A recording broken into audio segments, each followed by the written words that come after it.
Pag ikaw naging American citizen, kung gusto mong magpalit, papalitan. Oh. Saan mo ba nakuha ang pangalan mo? Sana nga magpapalit nga sana ako. Sabi nung katabi ko, ang pangalan ko, Segundina. Sabi niya, pero pag napalit ako ng pangalan ko, magiging iba. Eh, pinalta ko na ang aking nationality. Pati pangalan ko, papalitan ko. Sabi niya, hindi ko na papalitan. Segundina. Saan nakuha ni Lola yung pangalan mo? Si Lola. Mabuti kayo eh. Hindi kayo nagdaan sa American Embassy. Si Rachel naman eh. Kami nagdaan. Mali, spelling ng pangalan. Kung gusto mo magpalit, pwede magpalit. Bakit nga? Hindi marunong. Bakit Raquel? Ano ba talaga ako? Raquel o Rachel? Huwag kay Mami. Tanong kay Mami. Mami! Ma! Ma!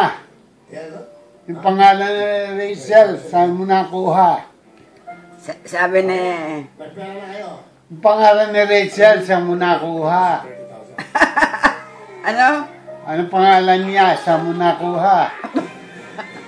Ay, sus. Hindi niya naintindihan. Sabi. Yung pinangalan mo kay Rachel, saan mo nakuha? Ay, Wala. Sa Bible. ayun. Ngayon, Sa Bible. ba't naging Raquel? Ha? Ba't naging Raquel? Oo. Ano ba talaga? Rachel o Raquel? Mabuti yung Rachel. Mas maganda yun. Ay, ang pangalan ko. Yung kapitbahay namin, pinanganak daw. Yun ang pangalan. Pinareho na rin. Ano yung pangalan? Wala raw siyang sabi lang ng Lolo Berta, wala raw siyang maisip. Anong pangalan ng kapitbahay mo? Vegetarian.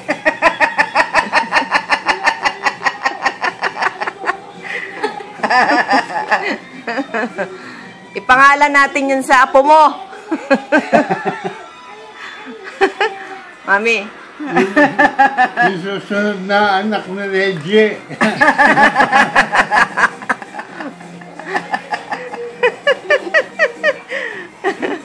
Seryo. Talungin natin sino may gustong ibigay na pangalan yan. Bakit ayaw mo, Eleuteria?